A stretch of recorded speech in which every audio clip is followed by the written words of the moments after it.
What's up? What's up? What's up? Welcome to the All Around. I'm your gracious host, Dr. Anthony. Please tune in on Mondays at 6 p.m. for your entertainment purposes. We will hit current topics, old topics, and everything else in between. Be there or be square. Deuces, my loves.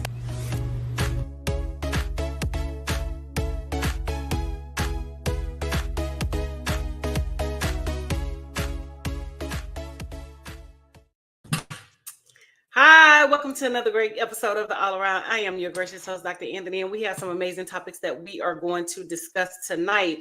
There has been so much that has been happening in the world with the politics from P. Diddy to Cardi B to Trump and, everything else, and Kamala Harris, putting out a strong front in terms of the election and things like that, and we're rooting for her. So we are definitely going to, discuss that, the Republicans, the Democrats, and, the State of the Union and where we are and what we are going to decide.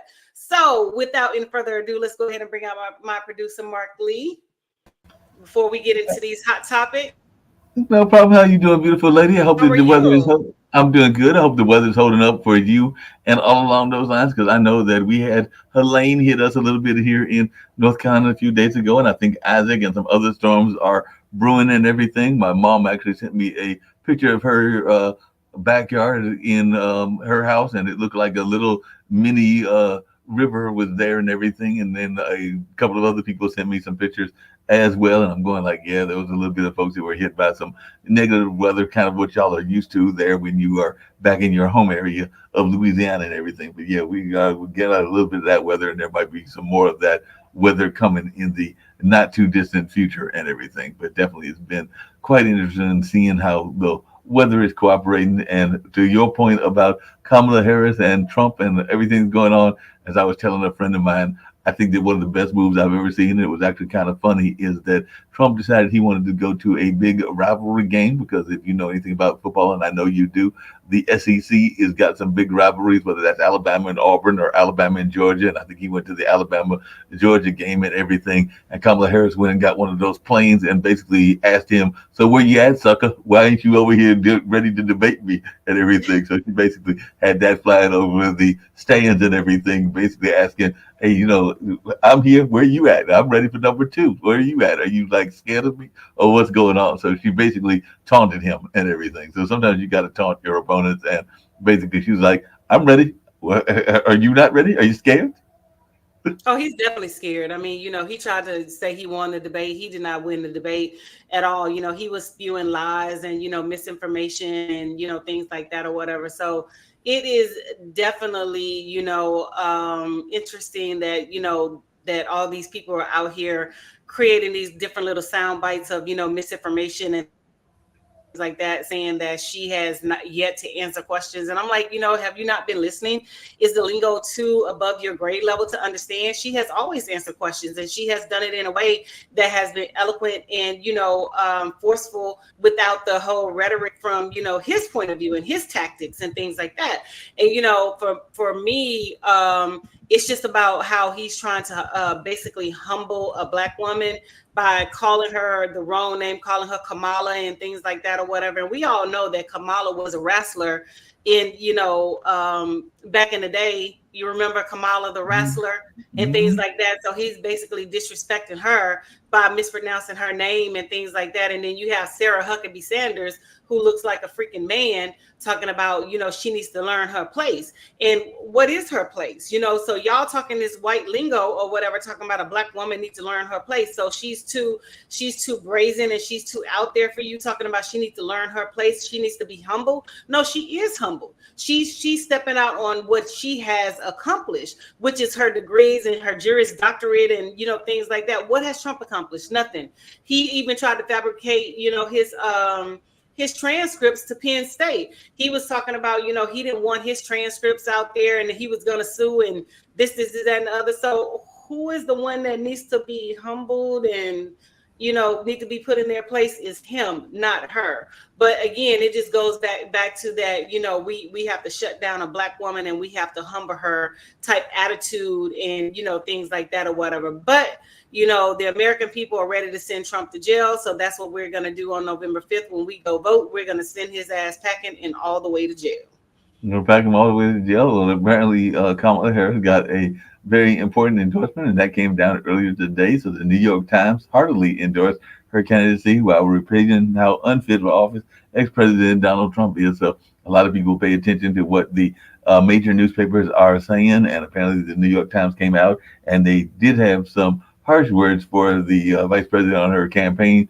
strategy, because they were saying, like some people have said, that they wanted to hear her talk more about her, that they wanted more unscripted encounters in which she explains her visions and policies, and that they are right to ask those that want that. But definitely they're saying that she might be trying to do unforced and having the risk of unforced error, but that they would like her to answer some more journalistic questions and everything along those lines. But it did come out and say that in terms of the person that they're going to endorse, it will be her versus that other candidate, Mr. Trump. But they did want her to do a little bit more public speaking and some more interviews and get out to the give the journalists greater access to her and everything. But, well, I mean, at the end of the day, she's still the vice president and she still has a job to do.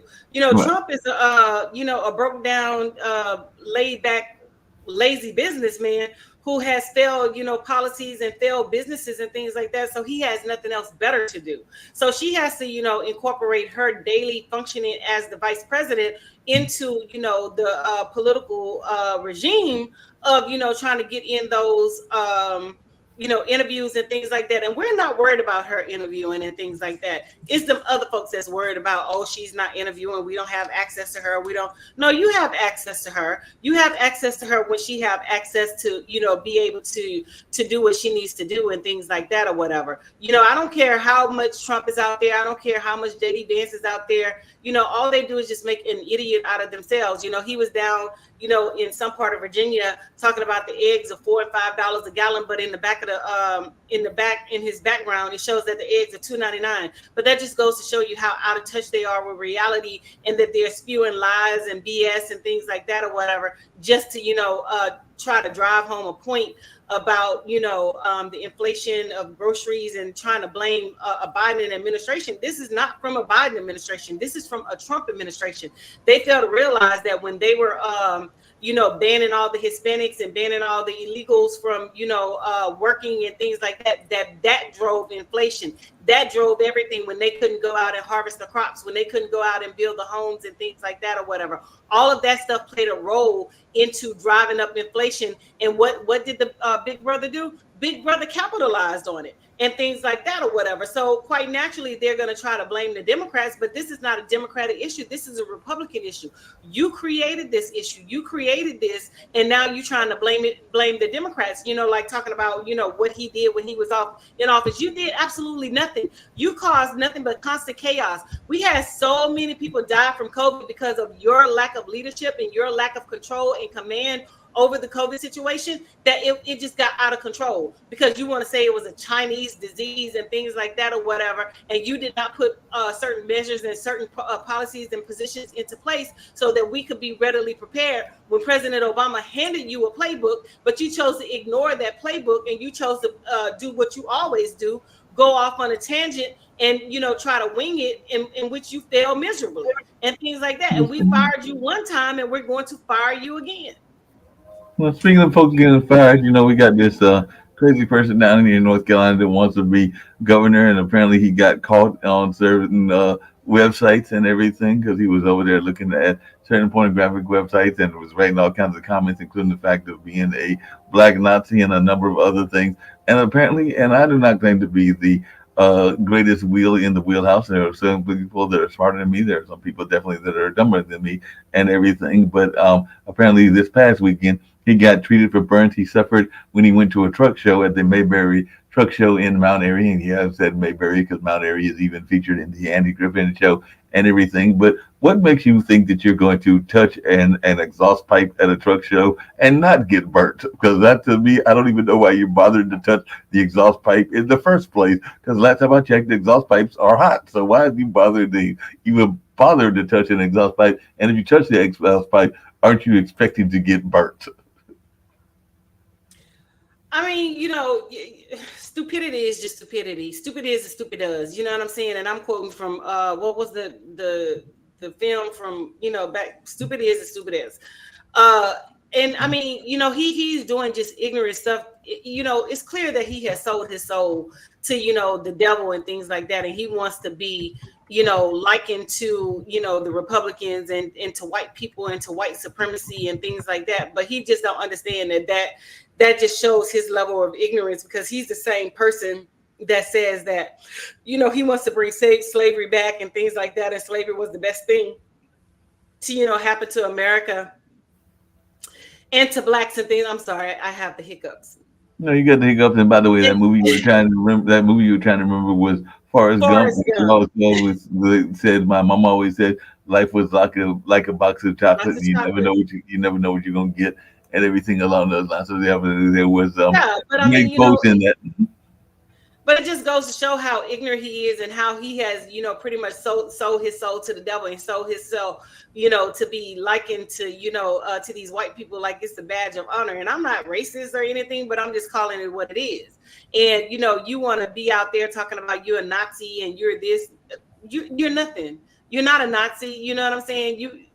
Even in Nazi Germany or whatever, you would have been in the incinerator. Do he not understand that they burn people in the incinerator when they burn Jews? They burn just as many Africans in the incinerator as they did Jews, but they don't talk about that part or whatever. They just want to talk about the Jewish being burned in the incinerator. But no, African and black people were burned in the incinerator as well. It was by another guy. It wasn't Hitler, but it was by some Leopold, if I'm not mistaken. I can't recall his name at the moment, but he did do that. But my thing is, you're selling yourself short, and you're selling yourself, as a step and fetch, or Uncle Tom. Well, not even Uncle Tom, but you're selling yourself as a step and fetch, one of those, yes, a brothers or whatever, to be in tangent with these people. And he has to understand that you're only being tolerated, you're not being accepted, and you're over there doing the foolishness and things like that or whatever. That's exactly what it is, the foolishness. But come to at the end of the day, when it all boils down to it, they're gonna find something on him and things like that. They already got porn on him or whatever, which I'm not saying anything is wrong with porn, because hell, I watch porn. You know what I'm saying? But watch and believe that they're gonna find some child porn on this man and things like that when things don't go his way, and when he stops stepping and fetching and doing what they want him to do. Yep, they're gonna find something on them and everything. And like you said, what you do in your home is your business and everything. But yeah, they're gonna find some dirt, because there are certain things that you are not supposed to do, and definitely anything against the animals or the children, that's not what you're supposed to be doing on anybody's mindset. And they will probably find that there are some underage activities that are going on, and if that's the case, then he's gonna be in some deep trouble and all along those lines. But they are saying that he is definitely tanking in terms of the polls here, and that Josh Stein will probably win. But there are some people that are wondering whether this scandal or some of the other scandals will have an impact on his race and everything. And there's another scandal brewing further up from both of us up there in New York, and I'm just wondering your take on this whole situation with Eric Adams. Do they really have a case? Do they have bothered Eric Adams? And because apparently he had some friendship with Turkey and some other things, and they're trying to burn him, and maybe they want somebody that's a little bit further to the left, and maybe they feel he didn't support enough of their candidates. But anything, but just wanted your take on what's going on with Eric Adams. I mean, honestly, I don't know, but at the end of the day, nothing surprises me anymore with these Republicans and how they're trying to, push for, the lynching of Black Democrats and things like that. And people got to understand, if Trump gets back into office, they're already talking about what they're going to do on January 20th or whatever. And even if he doesn't get back into office, and we're going to send their asses back to jail like we did the first time or whatever. But, at the end of the day, they don't want to hold this man accountable. And, like I tell people all the time, especially Black people, when you go to that poll and you're voting, if you get the same treatment as Trump, then I'm okay with you voting for him. But when you know in your heart of hearts and in your mind and your true whatever, that you know that you're not going to get the same treatment of Trump, why are you supporting him? Why are you voting for him? Why are you voting for these Republicans? To say that you're liking and aching to them like it's a freaking badge of honor. These people don't give rat's ass about you. All they want is your vote. They're pandering for your vote. And once they get your vote, they're going to turn the tables like they did the last time, and they're going to screw you over, whether it be taxes, taking away programs, taking away any of this stuff. But what people better realize is the American government gave white people their head start. It was called the New Deal under FDR. They gave them land and cattle and, money to move to these different places to, flourish the land and populate those areas and things like that to build the United States. But those were entitlement programs. But, because it was going to white people, they don't consider that an entitlement program. But if it's anything that's dealing with, the black people or minorities and things like that or whatever, then, it's a problem. But, my thing is what's good for the goose and good for the gander. But most of the people who are out here talking about, you need to work hard and pull yourself up by the bootstrap, you didn't pull yourself up by the bootstrap. Your money was inherited. It was given to you. So you were never, a new age, millionaire where you had to earn your money on your own. You didn't get out there and pull yourself up by the bootstraps trying to chase the American dream like everybody else did. Your stuff was handed to you, and it was generational wealth that was passed down through your family line, through your lineage or whatever. And you have the audacity, or the caucasity to, tell somebody else, they need to work hard and they need to do this, while all the while you're putting a barrier after barrier after barrier after barrier after barrier after barrier, making it even harder just for the American people to survive and things like that. But people got to understand that keeping the minimum wage and all that stuff and keeping inflation high is by design, because they don't want you to live well. They want you to be poor. They don't want to help you out. They want those things for you. So it's up to you when you go vote, if you want to fall within that regime or you want to be, on this side of history. Yeah, that makes a lot of sense. You mentioned talked about New York with Adams and everything, and you mentioned it in your opening. There's another major case, and apparently rapper Sean Diddy Combs, some people call him P. Diddy, has been cautioned that taking the stands in his looming sex trafficking and racketeering case might do him more harm than good. So currently he's being locked up at the Metropolitan Detention Center in New York, having been refused bail after his most recent arrest and everything. So I just wondering, what is your take? Because I do know that sometimes they say, I watch enough of the crime shows, that sometimes taking the stand can be detrimental, can be harmful in your case, depending on what they're afraid you may or may not say, and all along those lines. But as one that probably does like me and watch some of the SUV shows and some of the other shows, I do know that sometimes they discourage you from taking the stands, and sometimes it can actually be beneficial to you. And I do know that that's fiction versus reality. But what is your ideas? As apparently he had all these freak off events, and appears there's all kinds of allegations, including that he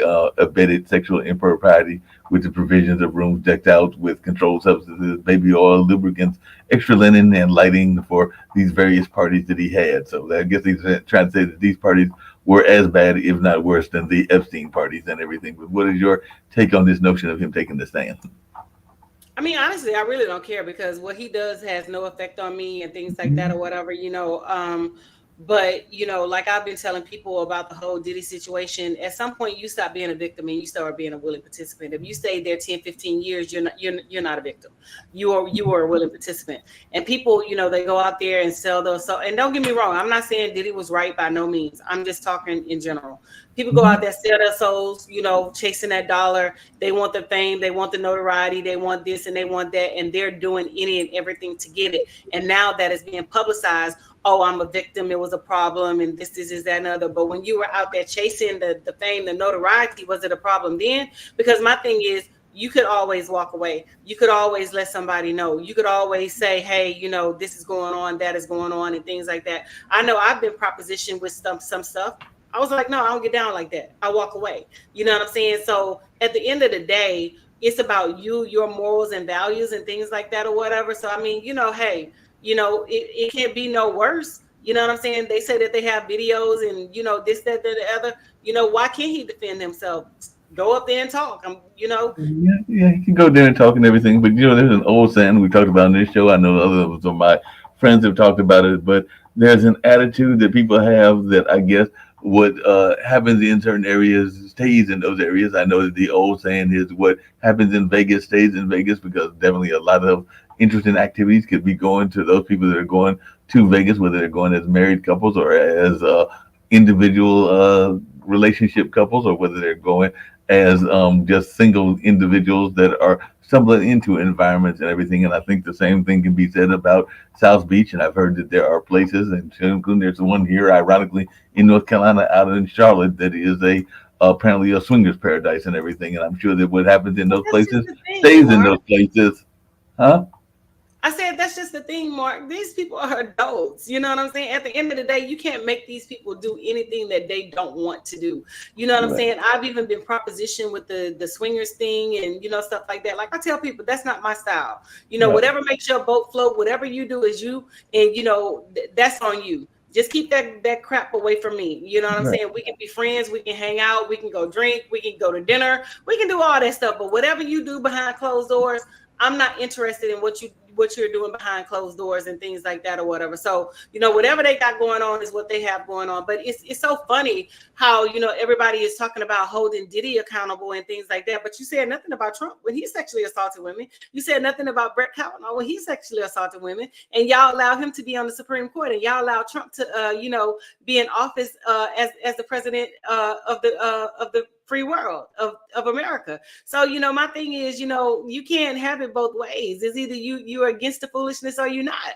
But, y'all over here trying to condemn P. Diddy. Trump did the same thing when he's talking about, be forceful and just grab women by their pussies and things like that or whatever. What's the difference? He was doing the same thing. He had young girls on his plane. Epstein had young girls on their plane. So what's the difference? So when y'all out there being flued out, as y'all say, or being, flown to these different places, are you being sex trafficked?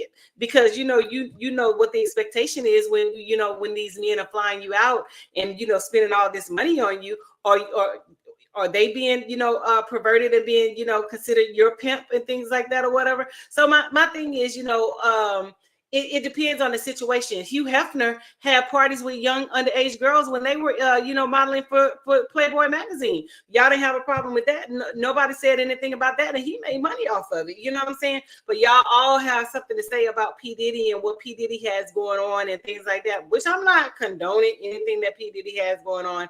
I'm just putting things out there and putting it into perspective. And, I'm looking at it from a different side. But, with these white folks, Hugh Hefner made money by selling women and their private parts and things like that. But, was that considered sex trafficking? The Playboy Mansion. We had politicians and everybody go over to the Playboy Mansion. We even had white women over at the Playboy Mansion talking about they were sexually assaulted by Bill Cosby at the Playboy Mansion, which that was a lie because he wasn't even at the Playboy Mansion when she claimed that she was at the Playboy Mansion. But you see how certain people get passes and certain people don't. You know what I'm saying? So Hugh Hefner did the same exact thing with these white women, and they got TV shows. Kendra, for example, when she married when she was a Playboy bunny and left and married the football player and things like that. All the rest of them, he liked blonde women. So, were they sex trafficking? You know what I'm saying? Because he flew them out, and they had underage girls over there. So my thing is, don't try to come for one and you're not coming for the other. You know what I'm saying? So by no means, like I said, is, P. Diddy innocent in all of this. He played a role in it. He had a hand in it. But at the end of the day, you played a role in it too. So it was either, you were a victim or you were a willing participant. And from the looks of it, it seemed like all y'all were willing participants. Well, speaking of being a willing participant, because I just looked it up, because I'm not going to lie, just like you didn't lie earlier about looking at certain things, and I've looked at certain things as well. And yeah, I've definitely went to a mixer for a swinger event, even though I've never actually attended a full-blown swinger thing. But I looked up a magazine that I remembered when back in the day, and I did not realize, I should have realized it, that it was actually a magazine created by some white folks and everything. Because I remember back in the day, there was a magazine called Players. It was actually known as the Black Playboy and all along those lines. But as I was looking it up here on Wikipedia, it says that it was published by Bentley Morris and Ralph Weinstock, doing business as Players International. And both of them were white and had a long experience in the realm of man's magazines as owners of Adam and Sir Knight. And apparently they also owned a paperback book business, the Holloway House Publishing. And it definitely looks like they made some money off of us, as many people do, because they found a market that had not been tapped, which is definitely some folks that wanted to look at some sisters just the way that they looked at the white women and everything like that. So I didn't even know that part of the history and everything because I do remember that magazine, but apparently some people probably thought it was like Jet, that they were getting some images of like supporting our community, and they might have actually been supporting some other community as well, because apparently it was owned by a couple of white gentlemen that were actually the ones that created that particular magazine. Oh, she disappeared. Oh, yeah. Oh, someone's at her door, so I got to give her a second. But yeah, that's just something fascinating going on in that space. So definitely that'll be interesting what folks have to say as she's answering the door and seeing what's going on in that way. So if you hold on one second, I'm actually going to run maybe an ad really quickly. I think I'll run the one about the food people really quickly. You know how people love to enjoy food and don't understand how to flavor their food or how to replicate a meal? They're interested in supplements but don't know where to begin? Well, what I do is I take the guesswork out of enjoying flavor and wellness with my flavorful spice blends so that they can create delicious meals with healing benefits. Can Do Spice was created to help cooks at any level enjoy healing through food. Every spice blend was designed to give added health benefits of natural herbs. Every blend is complete. There's no need to add any additional spice for a delicious meal. Saving you time and money while adding supplements to your meals can be both tasty and fun. My earliest memories in the kitchen began with my father, Kenny Can Do Bond, so it was fitting that I would name this line after him. I have always looked to natural remedies to supplement the body, and I found myself hiding herbs and minerals in foods for my family. That's when it hit me. Everyone needs Can Do Spice. Everyone should be having this. It's an exclusive brand for cooks at any level who want to create flavorful dishes with healing benefits that can satisfy the body and soul. Add a little spice to your life. Give Can Do Spice a try. Now, before your company came, I guess the question that I was asking you, because I just played that ad to give us a little bit of time and everything, is your thoughts around appropriation. Because even in the porn industry or in other industries, we can be appropriated. Because I know that there have been some things. I think there was even a time that BET wasn't necessarily owned by black folks either and everything, but I could be wrong about that. But I know that there have been definitely some things that people think that they are getting and think they're supporting our community, and in actuality, they might be supporting other communities. And I was using players as an example. I want to say that even Black Planet back in the day, and we know that that was a popular site, might not have been owned by black people as well and everything. But I just wanted your thoughts around some of these people that are masquerading as something else and are appropriating parts of our society or using their wanting us to have an appeal within our community, because definitely, you know, a lot of people like the beauty of black women. There's no doubt about that and everything. So these gentlemen were like, hey, if the white women can be seen in Playboy, let's go put some of the same kind of images and appeal to the black folks by creating a magazine called Players. And like I said, it seems like they were two white gentlemen that did that, but that's just one example of many. But I just wanted your take on this notion of appropriation.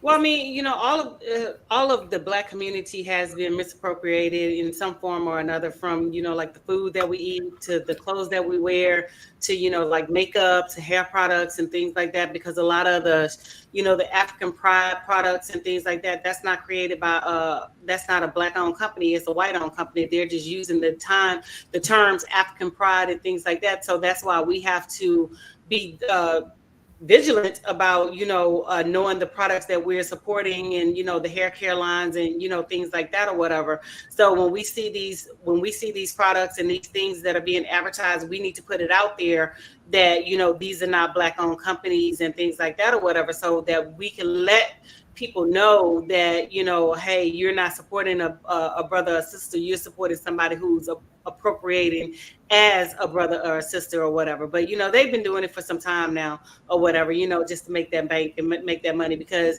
clearly, you know, if you go into Walmart and these other, you know, department stores and things like that or whatever, you know that these stores, the black products are costlier than the white products. So you know that it's being misappropriated and things like that. So they know that they're going to get their money one way or the other or whatever. You know what I'm saying? So it's been out.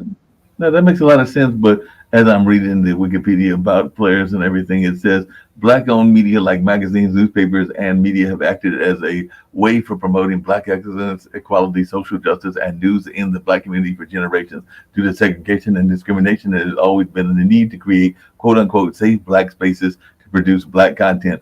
Players Magazine is an example of a black space created to allow the production of black content in its appropriate outlet, and it held the great significance because of how long it lasted. Apparently, historically, black newspapers and magazines longevity isn't nearly as long as Players Magazine had been and everything. And of course, they had writers like Amira Baraka, Alex Haley, Julian Bond, Huey Newton, Stanley Crouch, Chester Himes, Donald Gomes, and even Iceberg Slim that wrote for them. But I guess the question I've got to ask you and ask our audience is, if we know that it's not owned by us, if it's really a safe black space, if it's not actually our black space, because when I was reading this article and they're calling it a safe black space to produce black content, and I just mentioned that the founders were not black, how much of a safe black space is it?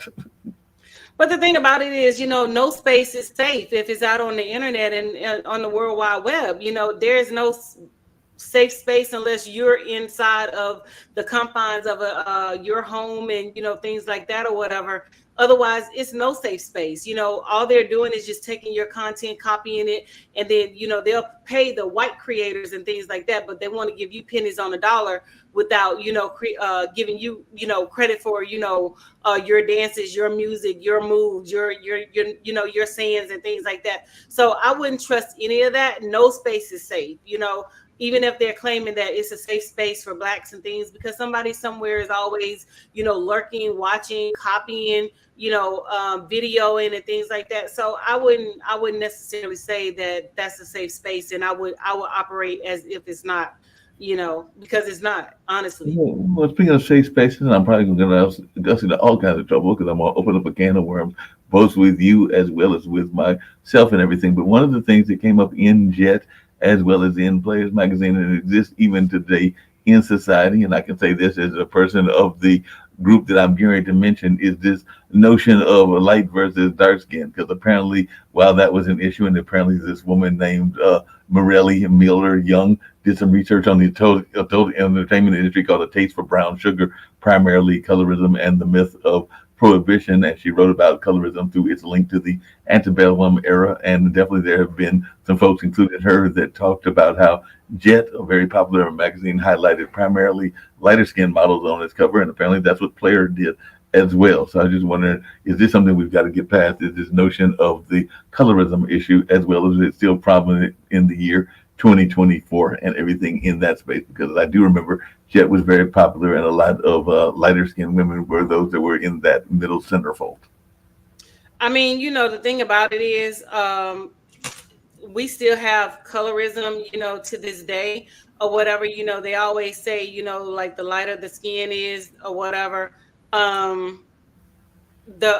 prettier the woman, but that's not always true. But most men like light-skinned women instead of like dark skin or whatever. And my thing is, that's your preference or whatever. But I just feel like there are beautiful black women, in all shades and things like that or whatever. It's not just light-skinned women who are pretty. It's just not like brown-skinned women who are pretty. There are some amazing looking black women and things like that. But, when a person prefers a certain type and a certain look, that's what they preference, because they're catering to that audience. And so in a way we can be upset, but in a way we can't be upset. And I was telling my friend James, I was like, when I was going to LA when I was younger or whatever, and we would go to the clubs in Beverly Hills, you had to look a certain way. And I'm quite sure it's the same way. You had to look a certain way. You had to dress a certain way in order to get accepted into the clubs. And if you didn't look this way, and if you didn't dress a certain way,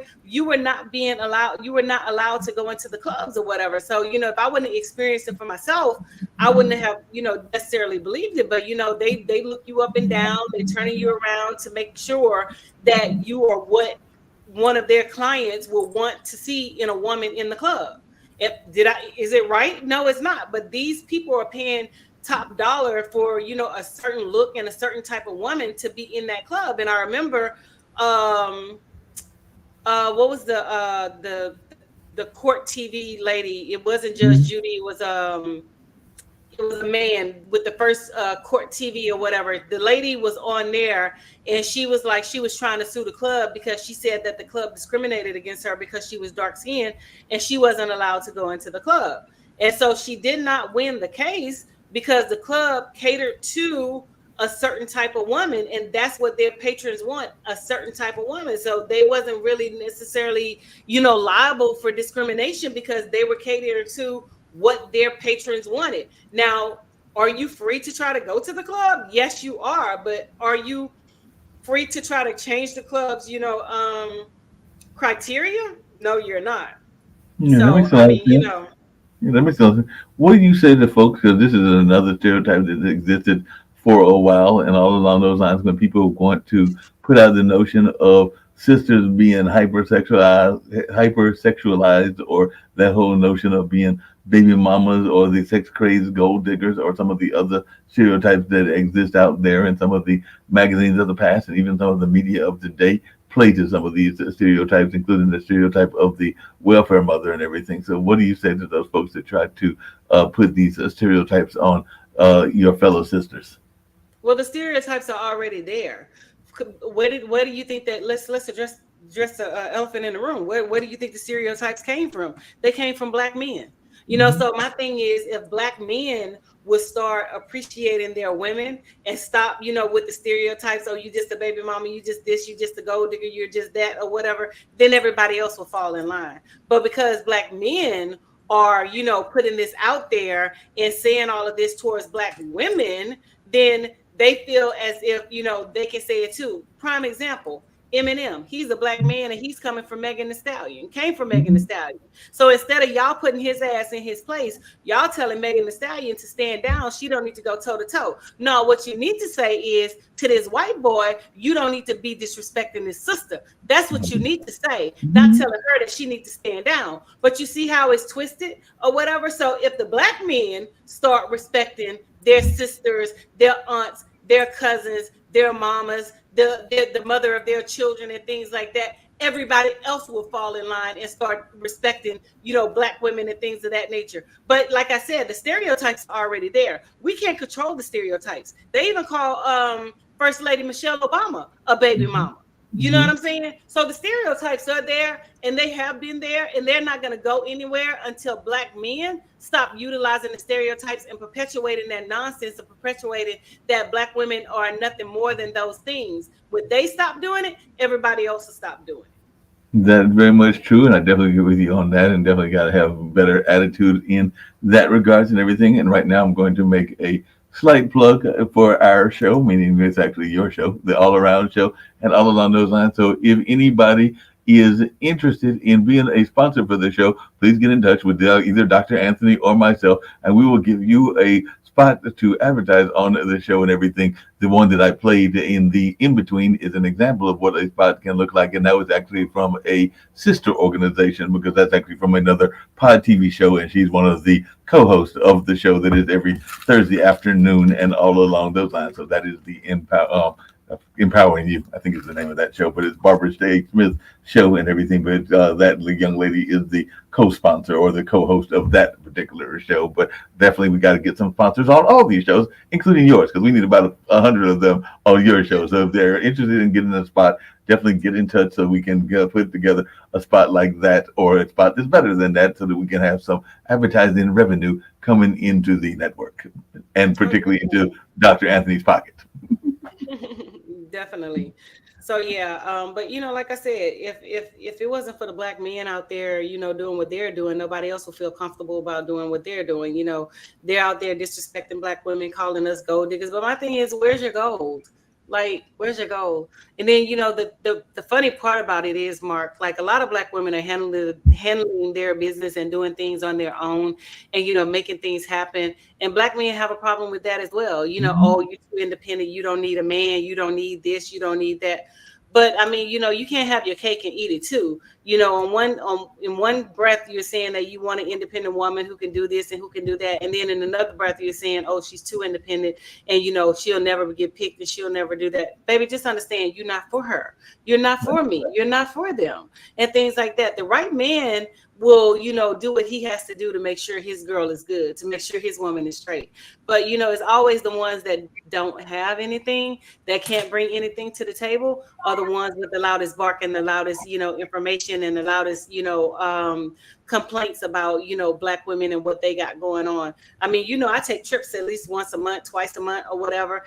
I've had people have problems with that. Why you go on trips so much? Why you do this? Because I can, you know what I'm saying? Because I want to or whatever, you know what I'm saying? You're not putting it, so what's the issue? So, I mean, it's like we're damned if we do and we're damned if we don't. When we over here minding our own Black woman ass business, they have a problem with that. When we over here sipping our water, they still have a problem with that. When we over here doing our Black girl thing, they still have a problem with that. So it's like, we can't win for them saying that, we're doing this, we're too independent, we're that, we're this. So I have to be codependent upon you to be considered a prize.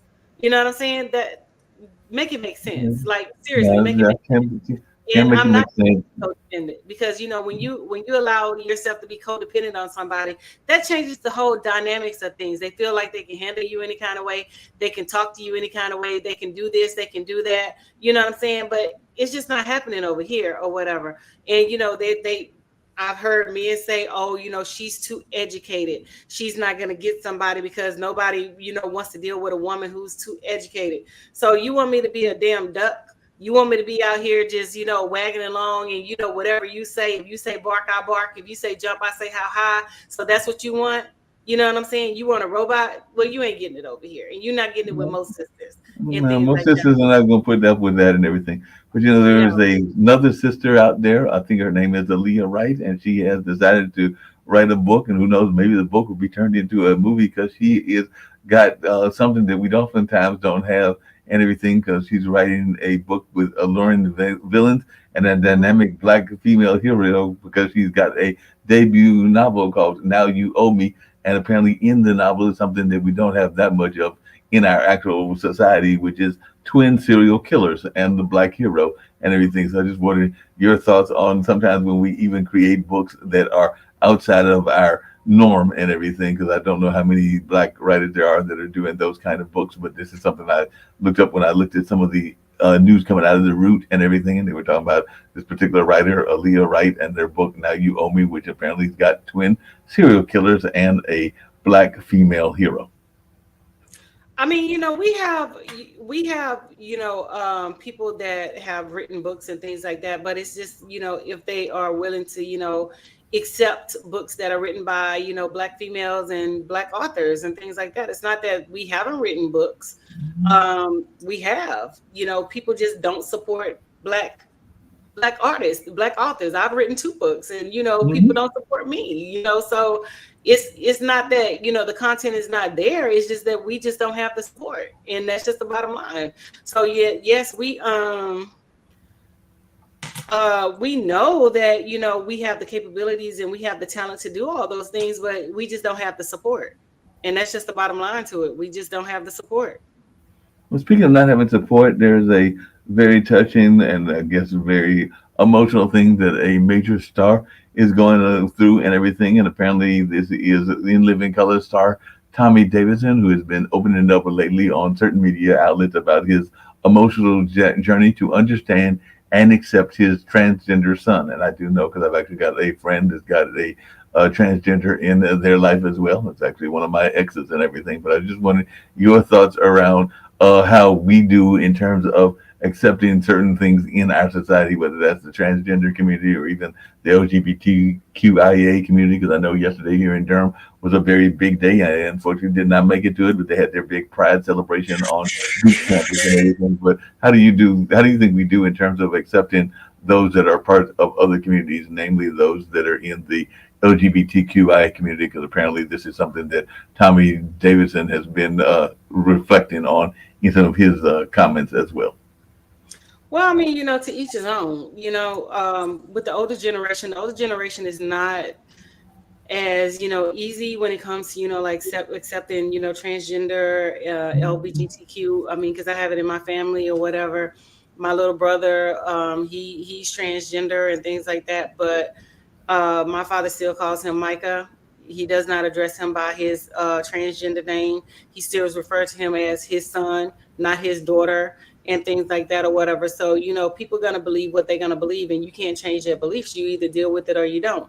And that's just the bottom line. I think that a lot of the behaviors and things that are being forced upon people when they don't want it to be forced upon them, and they're quick to say, "Oh, you're homophobic, you're this, you're that." No, I'm not anything. I just don't have to accept what you're giving out. Like I told my brother, I love you as my brother.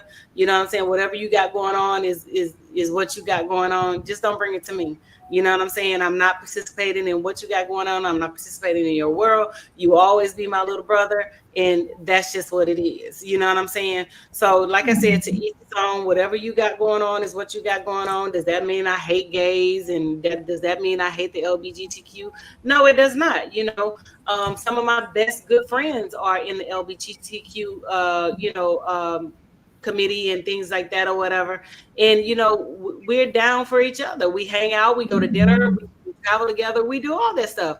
But whatever they do in their personal lives and behind closed doors, that has nothing to do with me. So I'm not going to judge them based off of, what they choose to, do sexually and, things like that or whatever. Because who am I? I'm not somebody to, judge. I base my perception and my opinion of a person based off of how they treat me and my interaction with them. So, that has nothing to do with, if you want to dress up as a woman, you want to dress up as a man, go right ahead. That's on you. That has nothing to do with me. But, how you treat me is what I have a problem with. And that makes a lot of sense. But on that same line, because I know that sometimes where we get into trouble in our community is that many of us in our community are very spiritual and very religious based, and some of the things that are taught among some of our church community aren't always what some of these people are practicing, and also that can be an issue as well, because I know that sometimes they are ostracized, not just from the church, but from their schools as well and everything. So I was just wondering, is that part of the issue, the way that certain institutions are so stuck in their ways of either supporting or not supporting people in these communities and everything? And I'm not knocking people's religious beliefs, because everybody's got their right to their religious beliefs and the right to believe what they want to and interpret the Bible in the way that they sense is the correct interpretation for them. But I was just wondering, is this where we run into some issues with this whole conversation? The fact that sometimes the religious community won't even accept people into their church halls. And I know you've got some religious people in your family, and I've got some in mine as well. I mean, again, like I said, you cannot force anybody to accept, what you got going on. And that's the problem with, people. You feel like, just because you're doing it, everybody is supposed to accept it. No, you're doing it. We have a choice. We don't have to accept it. You know what I'm saying? And you have to be good with that choice, and you have to be good with other people's decision. You can't make a person accept what you got going on and be okay with it if that's not what they stand on and that's not what they believe. That's what they believe and that's what they stand on. So you have to be okay to walk away. You put it out there, you made your point, you said what you said, you did what you did. So now just move forward with it. We don't have to accept it. And that's just with anything. I don't have to accept your behavior. That's just like when people apologize. They feel like, okay, just because I apologize, now you have to go back to talking to me. You have to go back to doing this. You have to go back to doing that. No, I don't. Just because you apologize does not mean I accept your apology. Just because you apologize does not mean that I'm ready to, have conversations with you. Just because you apologize does not mean I accept, being engaged with you in social settings or talking to you on the phone or texting you and things like that. Just because you apologize. And, I have a choice to accept your apology or not accept your apology. And if I choose not to accept your apology and choose not to deal with you, that's my choice. And you have to live with my choice. You know what I'm saying? Just because you did it and said it does not mean I have to accept it and things like that or whatever. No, that makes a lot of sense. And you're dropping knowledge as you always do and everything along those lines. But there is one other thing to, I think we've covered everything that you brought at the beginning. If I forgot something, you can correct me or we can save it for next week. But we are now in the middle, and one person did not make it out of the big rivalry. The other one has already been eliminated. But I just wanted your take on the WNBA and whether you have a pick of the four teams, because Caitlin Clark, even though she made it to the playoffs, has already been sent packing home. And apparently she's now saying she's going to get into golf and everything. And of course, people are still wondering about Angel Reese. And of course, they will now try to make sure that their teams go further than they went this year. And hopefully Angel's team will make it to the playoffs next year. And we'll see what Caitlin's team does as well. But there are already some people that are saying that they might have to switch some players. And I'm sure there might be some players that are going to other teams or that are cut from the teams that they are currently on. But I don't know if you're going for the Liberty or you're going for one of the other teams. But do you have any favorites in the current WNBA? Honestly, I don't have any favorites in the current WNBA or whatever. I watched, and I attended some of Angel games and things like that to show support towards her and stuff. But my schedule has been so crazy and so hectic that I haven't even been able to watch or even attend any of the other games because of, life matters and life issues or whatever. So I have not been keeping up with who's in the playoffs, but I hope Las Vegas, the Los Angeles Sparks. The Aces. I hope they're in, and what's her name, Aja Wilson. I hope she does her thing because she is very dominant on the court. She has been doing it. So I hope that if any team, if I had to pick, it would be hers to go to the end and win the whole thing and stuff like that or whatever. But I'm gonna definitely be ready to move forward on the next season. I'll be settled in my new home and have everything straightened out with Papa and things like that or whatever. So I would be more inclined to get into going to the games, because I haven't even been to a football game this year. Because normally I'll go to one or two football games, NFL, NBA. I haven't done anything. So life has just been lifing for me, so I'm gonna just have to, all this season, a bus and try to hit it next year. No, I understand. I got to get to a game myself. Actually, I saw the Hurricanes just started, which is our hockey team, and I keep saying I'm gonna go every year, even though that's not necessarily our sport and everything. But the teams that are left are the New York Liberty, the Las Vegas Aces, as well as the Minnesota Lynx and the Connecticut Sun. So those are the four teams that are currently in there right now and everything. Yeah, I think Las Vegas is going to take it. So I think they're going to do that thizzle, and I think Aja Wilson is going to lead her team to another victory, another championship, and things like that, because she has been dominant on the basketball court and things like that or whatever. So I am just looking forward to seeing what she has to offer in these playoff times. And it's not just playoffs for the WNBA, but as I've told you before, I went to school in Milwaukee, was never really into, even though my granddad was into baseball, was not really that big of a baseball fan, but became a Brewers fan during that time. And they actually made a run to the time that I was there in the 80s, and they are back in the playoffs. And there are some people that are speculating they can make another run, even though there are some players that are on their team that might not be there next year if they don't make a run. So we'll see how that plays. And definitely I've been seeing my Minnesota Vikings do quite well, even though they tried to give the game away to the Green Bay Packers yesterday, but they did manage to go and win, and they are now 4-0, and I've been a friend of theirs ever since the Fran Tarkenton days. So I need to go to a game, even though the game I would go to would probably be them against Charlotte, and I don't even know if they're on each other's schedule this year and everything. But I definitely need to get to some football games, basketball games, and some of the other sports. I don't know about you, but I've even thought about attending some professional cricket and professional soccer games, and because I think we've got a semi-professional and maybe even a professional team here in North Carolina and everything. But definitely there are some sports that are not as common that I've thought about attending, including tennis and track. So I got to get out and about like you and get out to some of these things. I think I went to maybe one of our minor league baseball games this year, or maybe two, but not as many as I've done in the past. So now that the society's opened up, I need to get back out there and more and everything. And as you like to say, we only have one life to live, and all in that space. So I know I've got to do some more exercising so that I can get them up to that whole DC area, and then maybe you can take a certain lady whose show I produce out to dinner and all along those lines and everything like that, because I think that would be enjoyable. But I don't want to look like my own version of Santa Claus and everything, so I might need to get out to the jogging field and all in that space and do a better diet before I get up to the DC area and figure out a good Ethiopian or Italian restaurant to take you off to. Oh, nice. I definitely don't do Ethiopian. We can try Italian, but I don't eat. I'm not real big on eating ethnic type food that I've never had before. So that is definitely a no for me. On Okay, that well, one. well, you are a Louisiana woman, and I do love my Cajun and Creole food. So maybe we'll just stick to that which is Cajun and Creole and everything along those lines.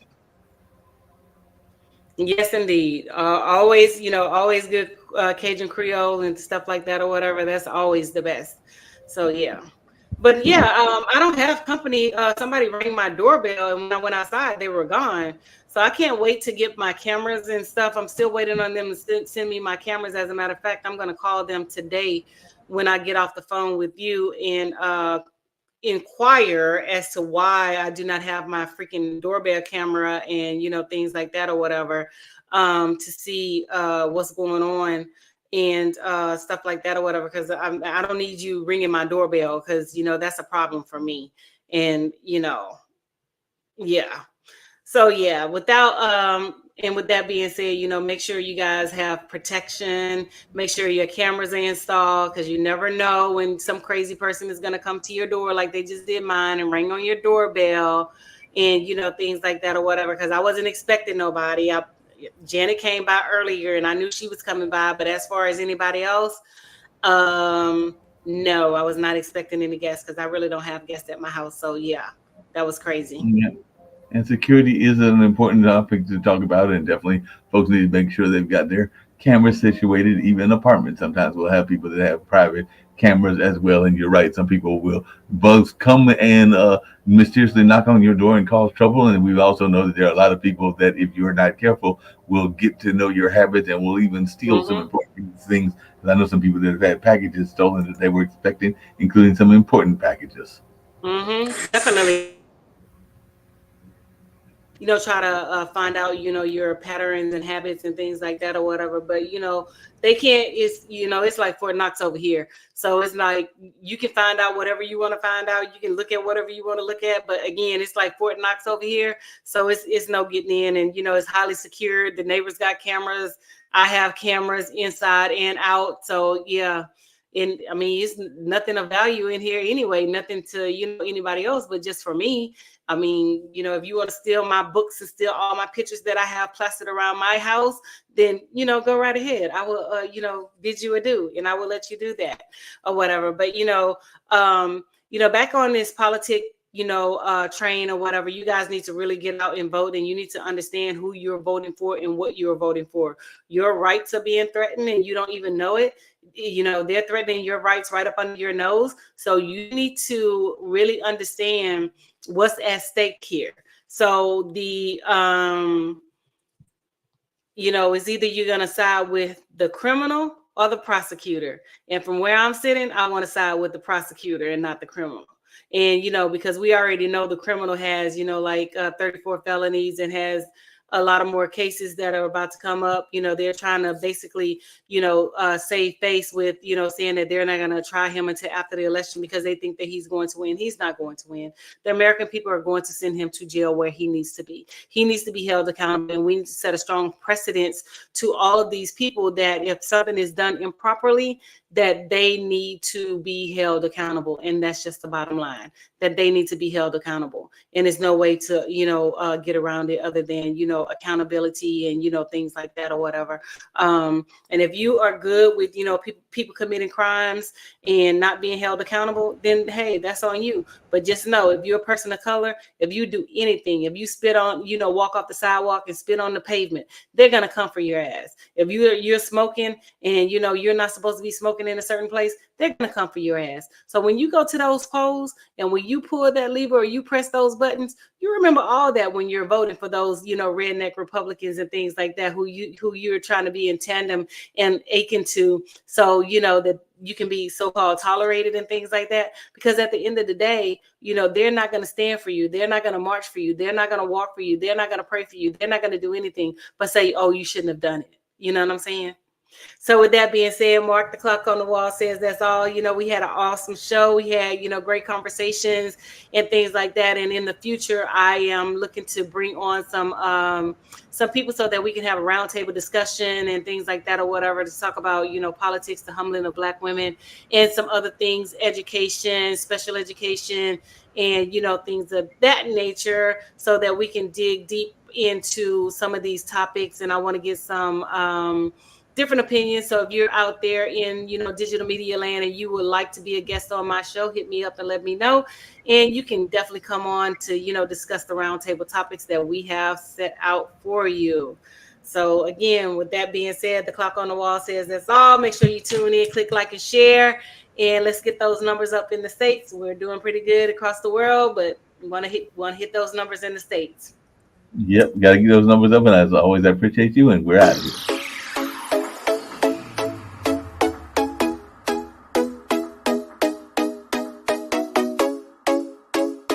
What's up? What's up? What's up?